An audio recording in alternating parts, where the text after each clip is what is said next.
I have no idea what race I am. So what are you? The girl at Starbucks asked while writing my name on the cup. Human, I said, because this happened literally every day. No, but like what are you? She pressed. Indian, Latino, Middle Eastern. You look kinda everything. I honestly don't know, I said. She laughed like I was joking, but I wasn't. I was 17 years old and had no idea what race I was because my parents refused to tell me. At dinner that night, I tried again. Mom, what ethnicity are we? We're American, she said, passing the salad. But before that, I said. Before that, we were younger, my dad said, and they both laughed like it was hilarious. I'm serious, I said. People ask me all the time and I have nothing to tell them. Tell them you're from Earth, my mom said, third planet from the sun. So I tried asking my grandmother on the phone. Grandma, what's our heritage? Oh, sweetie, we're from Ohio, she said. No, I mean like ancestry, I said. My ancestors are from Ohio too, she said. What about before Ohio? I asked. Before Ohio, there was nothing, she said, and hung up. I went through every family photo album looking for clues. Maybe traditional clothing or cultural celebrations or food that might give me hints. But every single photo was aggressively neutral. Backyard barbecues with hamburgers, Christmas with a generic tree. Nothing ethnic anywhere. I tried to trick my mom while she was distracted doing taxes. Hey Mom, what should I put for race on this college application? What are the options? She asked without looking up. White, black, Asian, Hispanic, Native American, Pacific Islander, I said. Put yes, she said. That's not an option, I said. Then put no, she said. I Googled our last name trying to find its origin. The internet said it was either French, Vietnamese, Nigerian, or possibly made up entirely. One website said it meant bread maker, and another said it meant son of the mountain. At school, I asked the Spanish teacher if I looked Hispanic. She said maybe. I asked the Mandarin teacher if I looked Chinese. He said possibly. I asked the French teacher if I looked French, and she said, everyone looks a little French if you squint.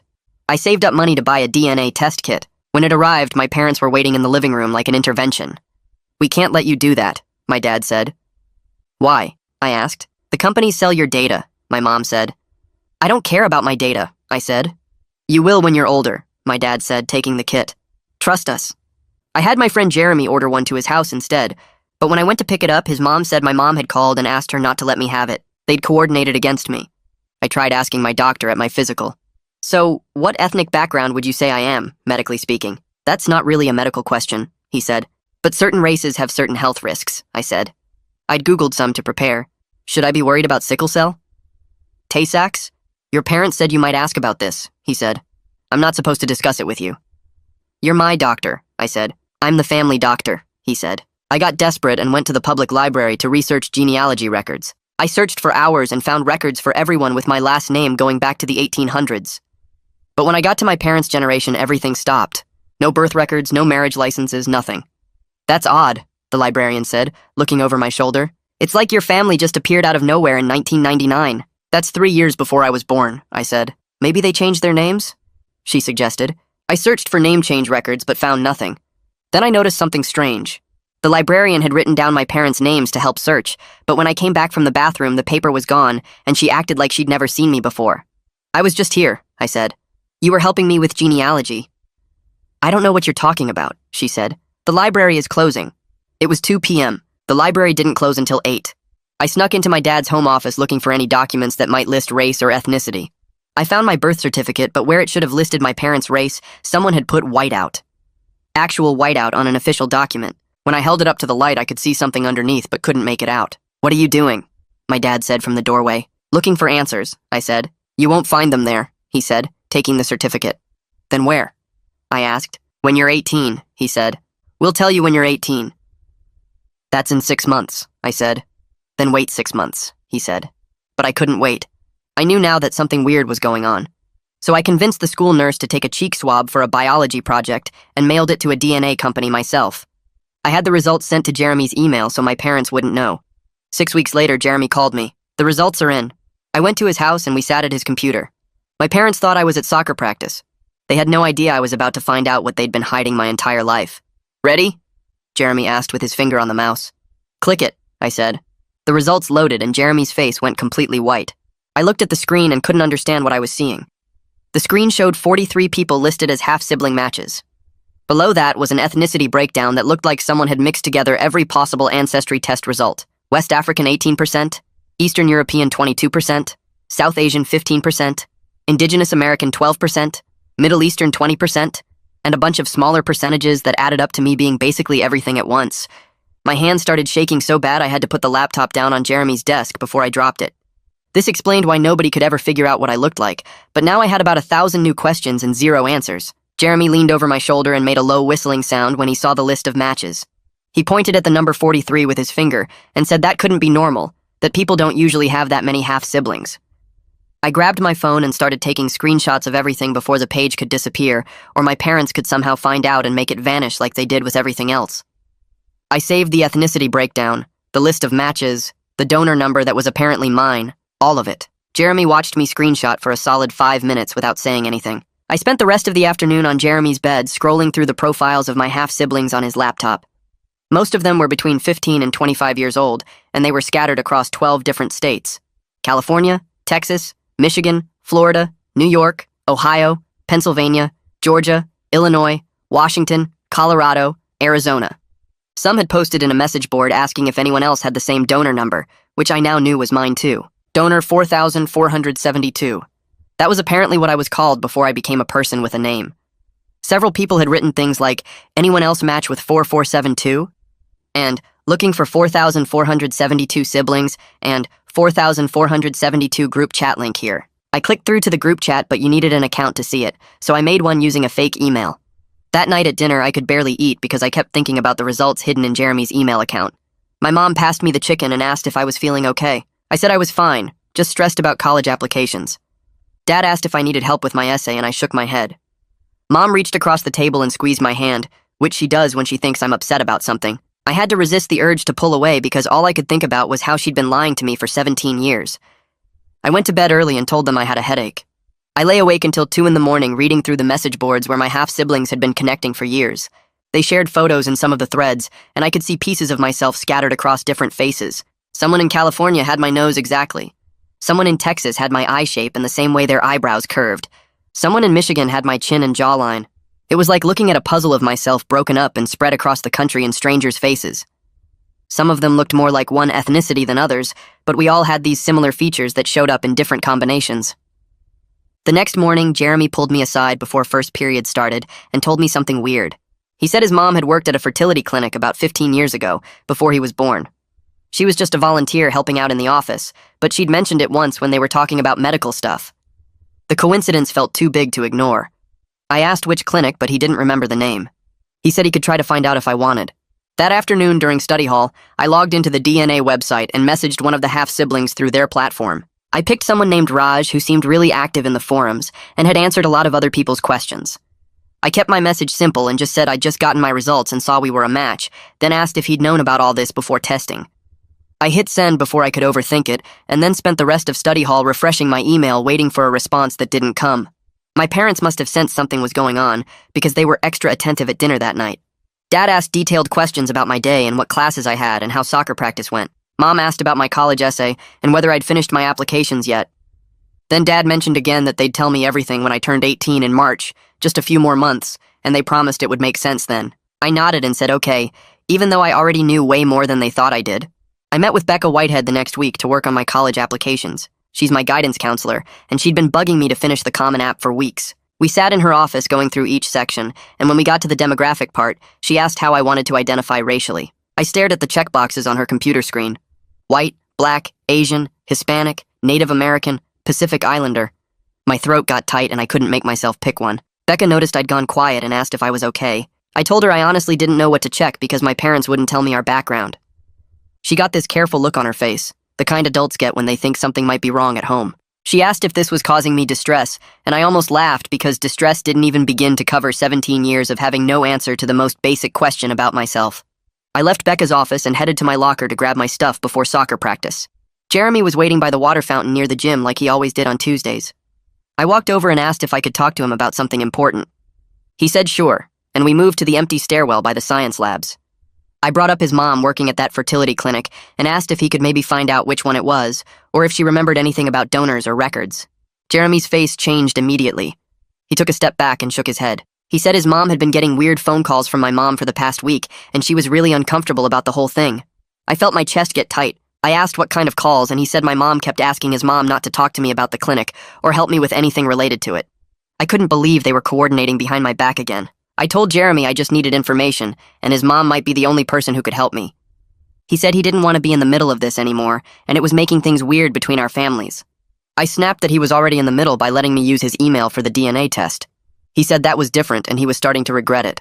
We stood there staring at each other, and I could feel everything getting tense and wrong between us. He walked away first, and I didn't try to stop him. We didn't talk at all the next day at the school. We didn't talk the day after that either.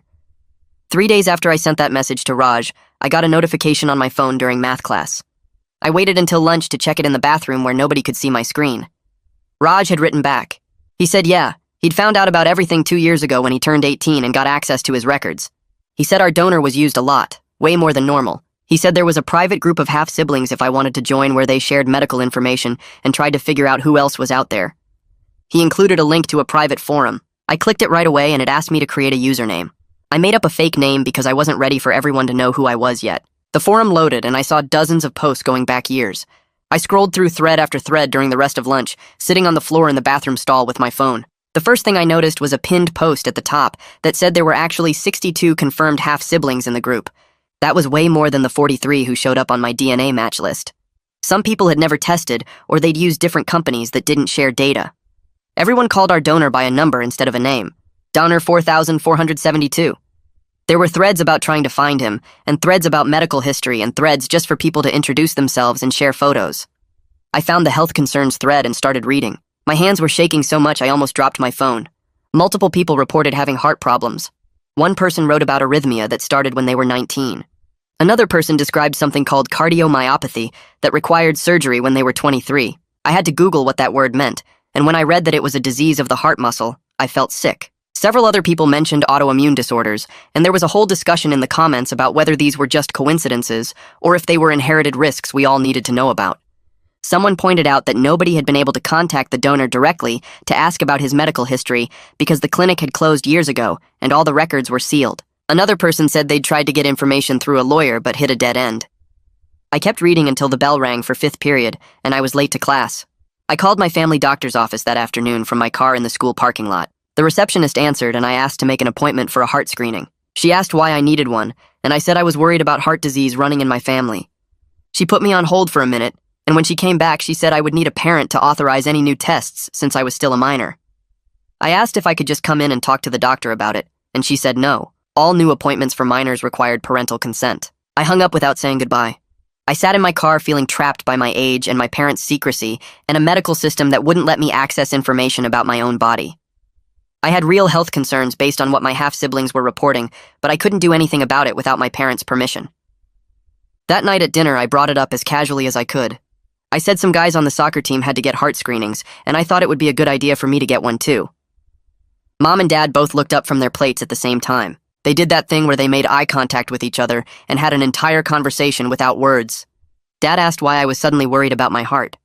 I shrugged and said I just wanted to be careful and make sure everything was okay. Mom asked if something happened at practice or if I was having symptoms. I said no, I just thought it was smart to get checked. Dad said those tests were expensive and probably unnecessary for someone my age with no symptoms. I pushed back and said it would give me peace of mind. Mom said they would think about it, but I could tell from her voice that thinking about it meant no. The next day, I spent my lunch period in the library instead of the cafeteria. I went to the computer section in the back and searched for information about birth certificates and vital records. I learned that amended birth certificates were common in adoption cases where the adoptive parents' names replaced the birth parents' names on the official document. I learned that original birth certificates could be sealed by court order and that accessing them usually required a lawyer and a really good reason. Then I searched for my parents' names in the county birth records database just to see what would come up. I typed in my mom's name first and got nothing before 1999. I tried my dad's name and got the same result. No birth records, no marriage license, nothing. It was like they didn't exist before 3 years before I was born. I wrote down the website addresses and some notes about sealed records on a piece of paper and folded it into my pocket. I went back to the library the next day during lunch to do more research. The same librarian was working at the front desk, but when I walked up and asked for help finding more genealogy records, she looked at me like she'd never seen me before. She said she didn't remember helping me yesterday. I reminded her about the search we did for my parents' names and how we found that gap in the records. She got this confused look on her face and said she must be thinking of someone else. I pulled out my notes from yesterday and showed her the website addresses she'd helped me find. She looked at the paper and then back at me, and her face got red. She said the genealogy section was reorganized and I needed to leave. I asked when I could come back and she said she didn't know. The whole interaction felt completely wrong, like someone had talked to her or warned her not to help me anymore. I found a student journalist in my English class the next day. Her name was Cassidy, and she wrote for the school paper. I sat down next to her before class started and asked her a hypothetical question about students' rights to access their own medical information. Her eyes lit up immediately and she pulled out a notebook. She started asking me questions about why I was researching this and whether I knew someone who was having problems getting medical records. I kept my answers vague and said I was just curious about the legal side of things. She was sharp, though, and I could tell she sensed there was a real story behind my questions. She said she'd look into it and maybe write something for the paper if I wanted to talk more. Jeremy found me sitting alone at lunch 2 days after our argument. He sat down across from me without asking and said he was sorry for getting defensive. I said I was sorry for pushing about his mom. He asked how I was doing and I admitted that the whole thing was making me paranoid. I told him it felt like everyone was in on some secret except me. Jeremy said that was probably not far from the truth, and I knew he was trying to make me feel better, but it didn't work. We agreed to stop fighting about it and just be friends again. I was relieved because I needed at least one person at the school who I could trust. 2 days later, my parents were waiting in the living room when I got home from the school. Dad had his laptop open on the coffee table, and Mom sat next to him with her arms crossed. I knew immediately something was wrong because they never sat like that unless it was serious. Dad turned the screen toward me, and I saw the browser history from the family computer pulled up with all my searches highlighted in yellow. Birth certificates, sealed records, name changes, fertility clinics. I'd been so careful to use Jeremy's computer for the DNA stuff, but I'd gotten sloppy with the other research. Mom's face looked red like she'd been crying, and Dad kept clenching his jaw the way he did when he was trying not to yell. They made me sit down on the chair across from them, and Dad started talking about privacy and boundaries and how I needed to respect their reasons for waiting until I turned 18. Mom kept saying some things are complicated, and they weren't trying to hurt me. I could see she was genuinely upset, not just angry, and that made it harder to stay mad. But I was still furious because they'd had 17 years to figure out how to tell me, and instead they just kept hiding everything. The talk went in circles for almost an hour with them saying wait and me saying I couldn't wait and nobody getting anywhere. Finally, Dad said if I kept pushing, they'd have to take away my computer privileges entirely, and Mom nodded, even though she looked miserable about it. That night, I got a notification on my phone from the DNA platform. Someone named Raj wanted to video chat. I waited until my parents went to bed, then set up my laptop in my room with the door locked. When the call connected, I saw a guy who looked maybe 19 or 20 with the same skin tone as me and similar features. We had the same slightly crooked smile and the same shape to our eyes. It was like looking at a version of myself from a couple years in the future. He waved at the camera and said, "Welcome to the sibling club. It's weird at first, but you get used to it. Well, sort of." His voice was casual, but I could tell he remembered what it felt like to be new to all this. We talked for a few minutes about where we lived and how we found out, and he told me there was a whole group of us trying to figure things out together. Then Raj said his sister wanted to say hi, and another face appeared on the screen.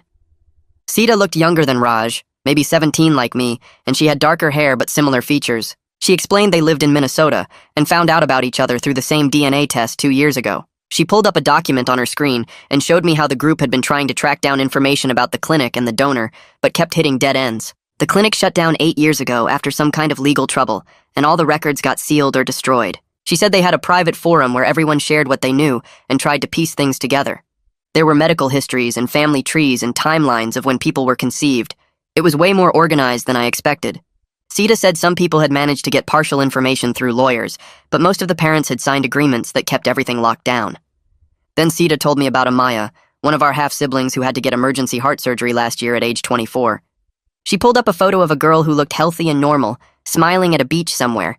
Sita explained that Amaya collapsed at work one day, and they found out she had a genetic heart condition. The doctors kept asking about family history, but she couldn't tell them anything because she didn't know about all of us yet. After she recovered and joined the group, she shared all her medical records so the rest of us would know to get checked. Sita said that's why they try to share medical stuff now because it could literally save someone's life. She sent me a link to a shared document with all the health information people had reported. I scrolled through it and saw multiple mentions of heart issues, some autoimmune disorders, a few cases of early hearing loss.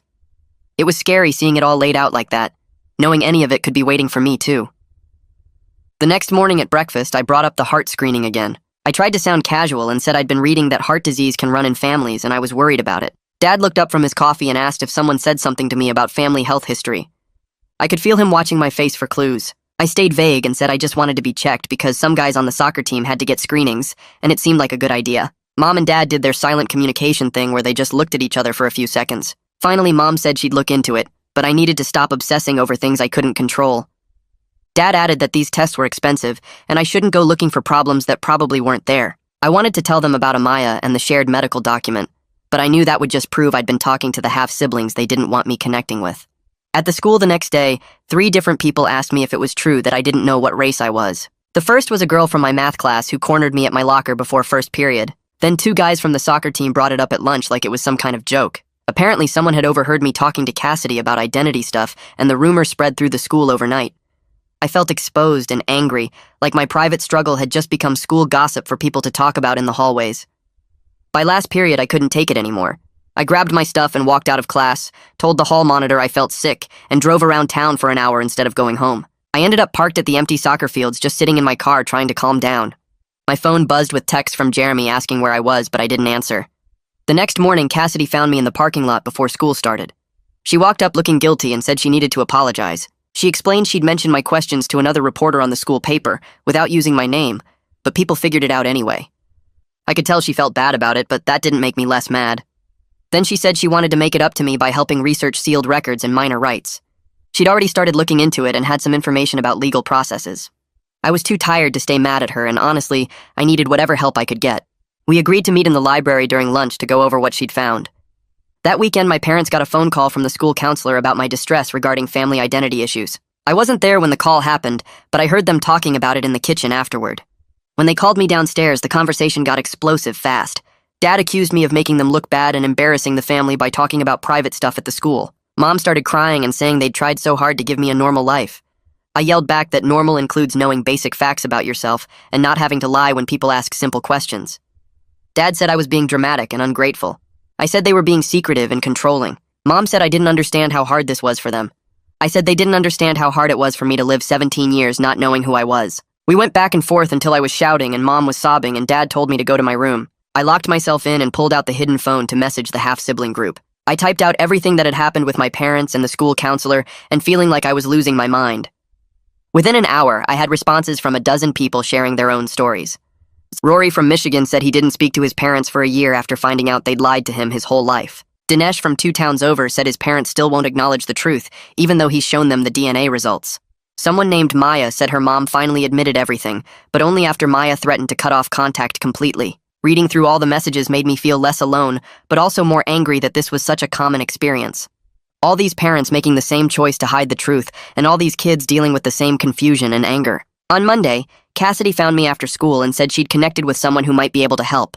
A legal aid attorney named Heather Marshall, who sometimes helped students with family law questions. Cassidy had already reached out, and Heather agreed to meet with me. We set it up for Wednesday afternoon at a coffee shop downtown. I told my parents I had a study group and drove there after school. Heather was already sitting at a corner table with a notepad and a coffee when I arrived. She looked maybe 35 with glasses and a kind face. I sat down and started explaining everything from the beginning. The DNA test, the 43 half-siblings, my parents' refusal to provide information, the sealed records, the browser history confrontation, all of it. She listened carefully and took notes without interrupting. When I finished, she asked a few questions about the timeline and whether I had copies of any documents. I showed her screenshots on my phone of the DNA results and some of the half-sibling forum posts. She studied them for a minute, then looked up and said we needed to talk about what my options actually were as a minor. Heather pulled out a folder with papers and started going through what I could and couldn't do legally. She explained that minors have almost no rights when it comes to sealed records or medical decisions without parents saying yes.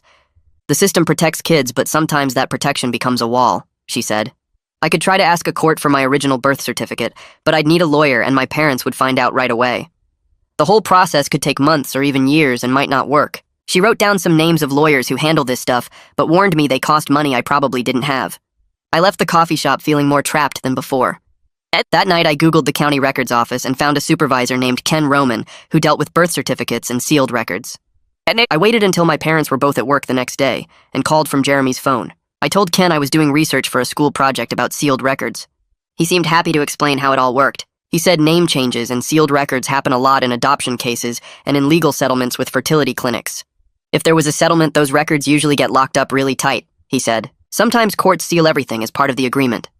I thanked him and hung up, then sat in my car in the school parking lot just staring at the steering wheel. Everything clicked into place in my head. I was almost definitely donor conceived from a clinic that had problems. My parents changed their names and sealed all the records as part of some legal deal. They'd been hiding this my whole life. Everyone knew. Grandma knew. My doctor knew. Even Jeremy's mom knew. They'd all been helping my parents keep this secret from me for 17 years. I drove home and called Grandma from my room with the door locked. I asked her straight out about fertility treatments and donor conception. The phone went silent for so long I thought she'd hung up. Then she said I needed to talk to my parents about this and it wasn't her story to tell. But right before she hung up, she said something that made my stomach drop. The agency promised us it would be private, she said. Then the line went dead. I barely had time to process what she'd said before my dad knocked on my door. He came in looking really mad and asked if I'd been making phone calls about family business. Turns out the county records office had caller ID, and Ken had called my parents to let them know someone was asking questions about sealed records from their address. Dad took my phone right out of my hand. Mom came in and took my laptop. They said I was grounded until I could respect their privacy and their choices. I was so mad I couldn't even speak. But part of me had been ready for this. I'd already hidden Jeremy's old phone in a box under my bed with all my half-sibling contacts saved. That night after my parents went to sleep, I pulled out the hidden phone and messaged the group.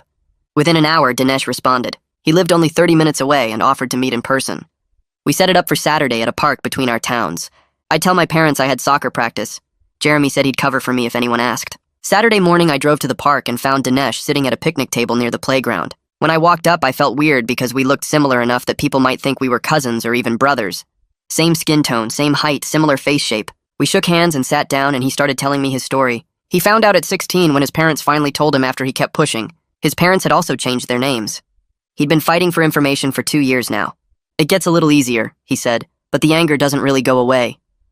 We spent 2 hours comparing everything we knew. Then Dinesh suggested we try to find the actual fertility clinic together. We went back to his house and used old phone books and internet archives to track down the address. It took forever, but we finally found it. We drove there together and my heart was racing the whole way. But when we pulled up to the address, it was a dentist office. We went inside and asked the receptionist about the fertility clinic. She got the property manager on the phone for us. He said the clinic closed in 2015 after some legal problems. All the records got sealed or destroyed. Another dead end. I drove home feeling defeated. Then on Monday, Cassidy found me before first period. She'd written an article for the school paper about students' rights to their own medical information and family history. She didn't use my name, but she included quotes from our interview about donor conception and sealed records. The article went up on the school website that morning. By lunch, my parents had seen it. They called me out of class to come home. The drive back was silent and awful. At home, they asked if I'd talk to a reporter about our private family matters. I said yes because I needed help and they weren't giving me any. Mom started crying. Dad said I'd embarrassed them and broken their trust. I said they'd lied to me for 17 years, so maybe we were even. Nobody won that fight. The next day at the school, my soccer coach pulled me aside and said I was benched for creating problems. He didn't say it was because of the article, but I knew. In the hallways, some teachers gave me these sad, sympathetic looks that made me want to disappear. But then something unexpected happened. 3 different students came up to me between classes. One girl said she was adopted and never knew other people dealt with the same kind of secrecy. A guy from my English class said he was donor conceived too, and his parents also wouldn't tell him anything. Another kid said their family had sealed records from a custody case, and they understood how it felt to have your own history kept from you. By the end of the day, I felt totally exposed, like everyone at the school knew my business. But I also felt less alone than I had in months. Maybe going public wasn't the worst thing after all. 2 days later, I got a private message through the half-sibling forum from an account I didn't recognize. The username was just a string of numbers and the profile was blank. The message said she was a nurse at the clinic and saw the article.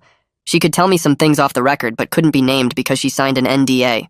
At the bottom was a phone number with no area code prefix. I stared at my phone for 10 minutes before I saved the number and texted back asking when we could meet.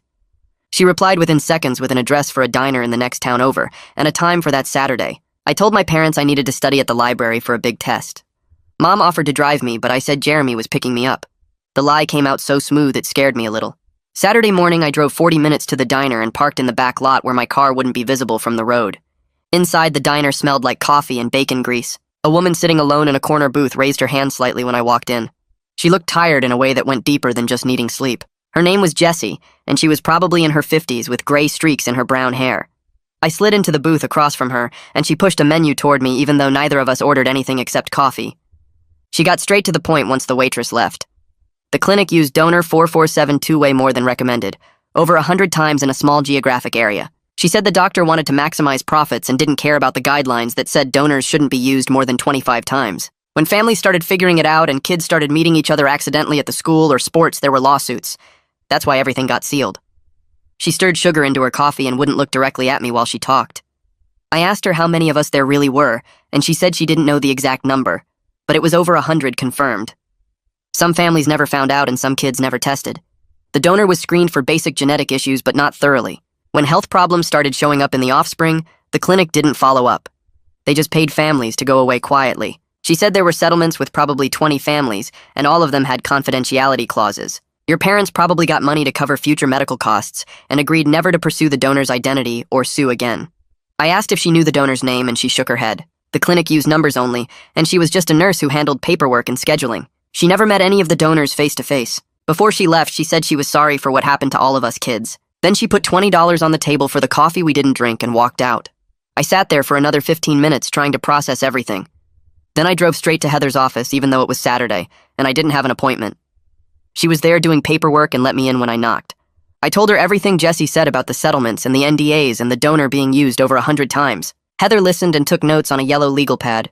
She explained that the settlement and NDA my parents signed probably prevents them from telling me anything until I'm 18 and legally separate from their agreement. They might actually be legally prohibited from disclosure right now. Once you're an adult, the restrictions on you personally should lift, but it's complicated. She said the clinic's bankruptcy and closure made everything harder because there's no entity left to petition for records. I asked what I could do, and she suggested family therapy as a way to work through this without legal action that could take years. Your parents are probably scared and dealing with their own trauma about infertility and the clinic's negligence. That doesn't excuse keeping you in the dark, but it might explain it. She wrote down a name and number on a sticky note. Niall Peterson was a therapist who specialized in family communication and difficult conversations. Heather said he'd worked with other donor-conceived people and their parents before. I took the sticky note and thanked her and left. That week, I went to soccer practice even though I was still benched. We were doing sprint drills when I felt a sharp pain in my chest that made me stop mid-run. The coach yelled at me to keep moving and said I was faking to get out of running laps. But the pain got worse and spread across my chest like someone was squeezing my ribs. I sat down on the grass and tried to breathe normally. The coach came over and asked if I was seriously hurt or just being dramatic. I said I didn't know, but something felt wrong. He let me sit out the rest of practice, but I could tell he didn't believe me. Afterward, I sat in my car for 20 minutes debating whether to go home or go to urgent care. The pain had faded to a dull ache, but I kept thinking about Amaya and her heart surgery. I drove to the urgent care clinic near the mall. The waiting room was empty except for a kid with a cough and his mom. I filled out paperwork, and when they called me back, the doctor was young and seemed rushed. He did an EKG by sticking a bunch of electrodes on my chest. The machine beeped and printed out a long strip of paper with squiggly lines. He looked at it and said it looked normal, but recommended follow-up with a cardiologist given my family history of heart issues. I tried to explain that I didn't have access to my family history, and he looked confused. He said I should bring a parent to the follow-up appointment. I left with paperwork and instructions I couldn't fully follow without my parents' help. The paper said to schedule a cardiology consultation within 2 weeks and to avoid strenuous exercise until then. I drove home and left the urgent care paperwork on the kitchen table where my parents would see it. Then I went upstairs and lay on my bed staring at the ceiling. When they got home from wherever they'd been, Mom found the paperwork first. I heard her call Dad over and they talked in low voices for a few minutes. Then Mom called me downstairs. I came down and stood in the doorway of the kitchen. She asked what happened and I explained about the chest pain at practice and driving myself to urgent care. Dad picked up the paperwork and read through it carefully. He looked genuinely scared for the first time in this whole thing. Not angry or defensive, just scared. They asked why I didn't call them and I said I didn't want to worry them over nothing. Mom said chest pain is never nothing, especially at my age. They agreed to make an appointment with a cardiologist. Dad called first thing Monday morning and got an appointment for 2 weeks out. The wait was terrible. I spent those 2 weeks monitoring every heartbeat and chest sensation. Anytime I felt the slightest twinge, I'd stop what I was doing and focus on my breathing. I researched cardiomyopathy online and read through Amaya's posts about her surgery in the half-sibling forum. She'd had to have part of her heart muscle removed because it was too thick and blocking blood flow. The surgery was successful, but she'd be on medication for the rest of her life. Other people in the group reassured me that most of them were fine, and I was probably okay too. But the uncertainty was exhausting. I could barely focus in class because I kept thinking about my heart. At night, I'd lie awake feeling my pulse and wondering if it was beating too fast or too slow or irregular. Finally, the appointment day arrived. The cardiologist's office was in a medical building downtown. Drew Landry was younger than I expected, maybe in his 30s with dark hair and glasses. He actually listened when I explained the situation about being donor-conceived and having half-siblings with heart problems. He didn't seem judgmental or confused like the urgent care doctor. He did an echocardiogram, which was basically an ultrasound of my heart. I lay on an exam table while he moved a wand around on my chest and looked at a screen showing my heart beating in real time. It was weird seeing the inside of my own body like that. Then he had me do a stress test on a treadmill with electrodes stuck all over my chest. The treadmill started slow and got faster and steeper every few minutes until I was running hard and breathing heavy. When it was over, he printed out more strips of paper and studied them for a long time. Everything came back normal. My heart structure looked good, and there were no signs of the thickening that Amaya had. But he said, given the family history I described, I should be monitored annually. Heart conditions can develop over time, especially in your 20s. You did the right thing getting checked. He scheduled a follow-up for 1 year out and said to come back sooner if I had any more chest pain or unusual symptoms. I left his office feeling relieved, but also aware that this was something I'd have to deal with for the rest of my life. Annual checkups and constant awareness of my heart because of a donor I'd never met and a clinic that used him too many times. I drove home from the cardiology appointment with my hands tight on the steering wheel. The clean bill of health should have made me feel better, but instead I just felt more determined. I had information now. I had proof of health risks. I had leverage. My parents were home when I pulled into the driveway, and I walked straight into the living room where they were watching TV. I stood in front of the screen until Dad hit pause on the remote. I need to talk to you both right now. They looked at each other with that same worried expression they always had when I brought this up. I stayed standing because sitting felt like giving up ground. I know about the donor conception. I know about the clinic and the settlements. I know I have at least 60 half-siblings. My voice shook, but I kept going. I'm not asking you to break any legal agreements, but I need you to stop pretending this isn't real. Mom's face crumpled and she started crying immediately. Dad put his arm around her shoulders and they sat there for a long moment. Then Dad took a deep breath and started talking. We struggled with infertility for years. We tried everything. The treatments were expensive and painful and nothing worked. When we found the clinic, it felt like a miracle. They said the donor was thoroughly screened and local and available. We just wanted a baby. We didn't think about what it would mean for you later. Mom wiped her eyes and nodded. The clinic made it seem so simple and safe. They said lots of families used donors and the kids turned out fine. We thought we were doing the right thing. Dad stood up and left the room. He came back a few minutes later with a folder full of papers. These are from the settlement. Most of it is redacted, but you can see enough. He spread the documents on the coffee table, and I sat down to look at them. Pages and pages with thick black bars covering names and details. But I could see dollar amounts. $35,000. I could see phrases like sealed records and name change requirement and confidentiality clause. The clinic paid us after everything came out about the donor being used too much. They made us change our last name and seal all the records related to your conception. Dad's voice was quiet. We thought we were protecting you from harassment, protecting ourselves from judgment. We didn't know how to tell you later without it seeming like we'd been lying your whole life, which we had been. I looked at the documents and felt something shift inside me. Not forgiveness exactly, but understanding maybe. I need access to my medical information. I need the right to know my half-siblings. I'm not trying to replace you or say you're not my real parents, but these people share my DNA and my health risks. I need to be able to make informed decisions about my own body. Mom reached across the table and put her hand over mine. We'll work with you on this. I promise. We should have done this sooner. I took another breath. I want you to meet one of them. One of my half-siblings. With me. So you can see they're real people and not some threat. My parents looked at each other again. Dad nodded slowly. Okay, we can do that. It took another week to arrange everything. I messaged Dinesh and asked if he and his mom would meet my parents for coffee. He said yes immediately. His mom was nervous but willing. I spent the whole week worried my parents would back out. They kept asking questions about Dinesh and his family.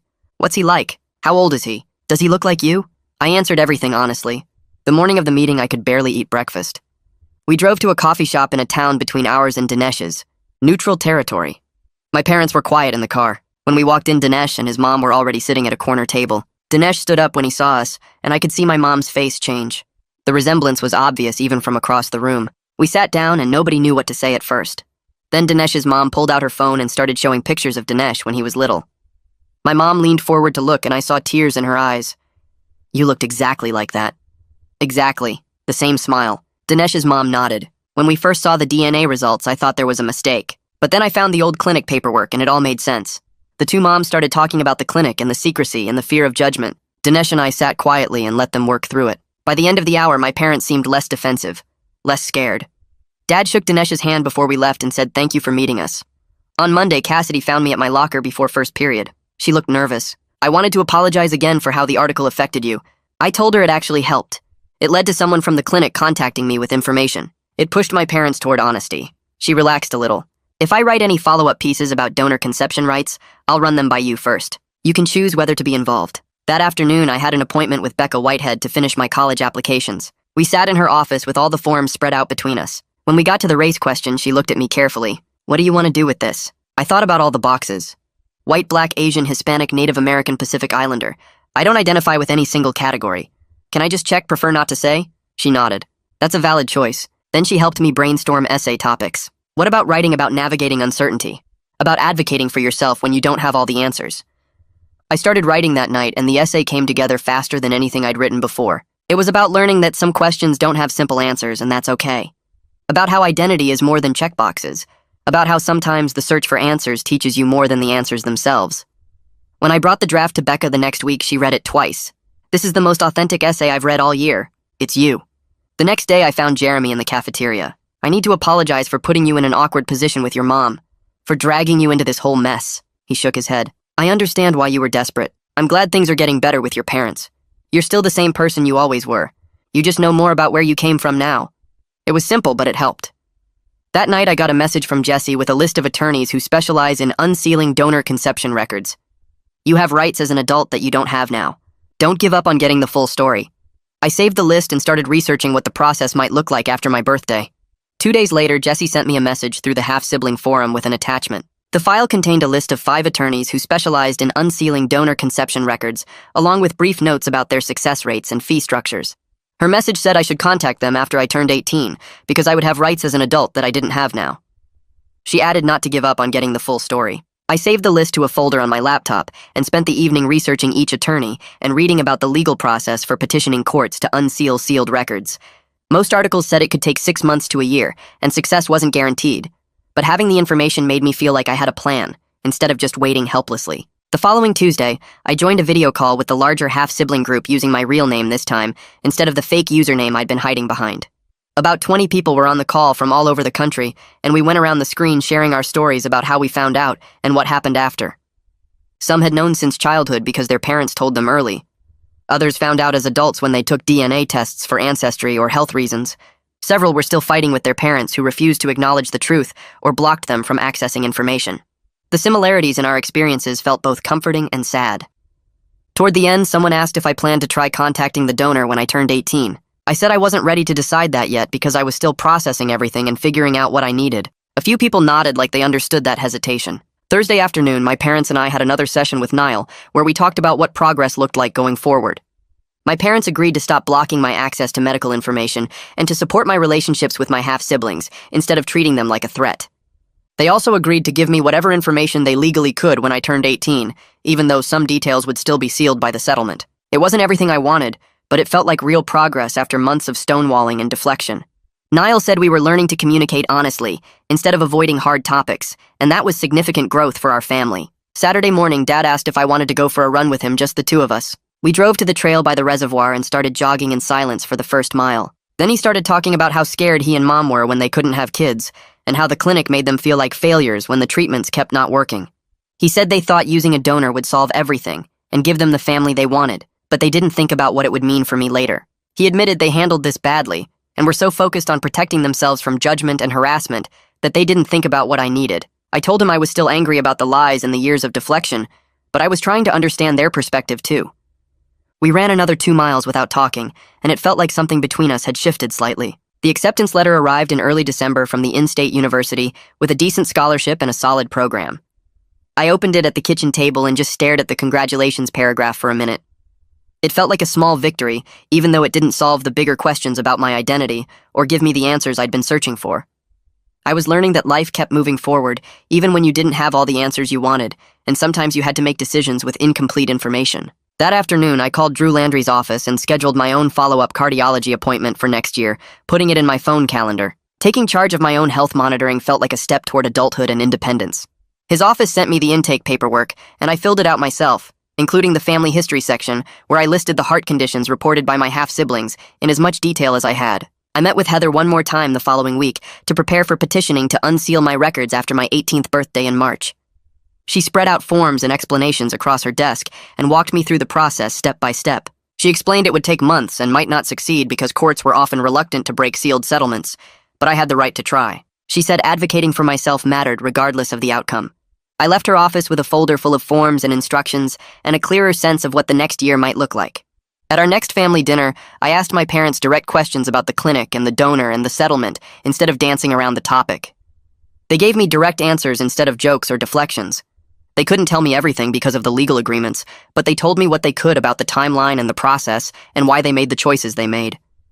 It was still frustrating to hit walls where information was sealed, but the honesty felt like progress. We were learning to talk about this like it was real instead of pretending it didn't exist or waiting for some magical future date when everything would suddenly be okay. I was filling out my final college application when I got to the demographics section one last time. I looked at the boxes for race and ethnicity and checked prefer not to disclose. I realized I was okay with that choice.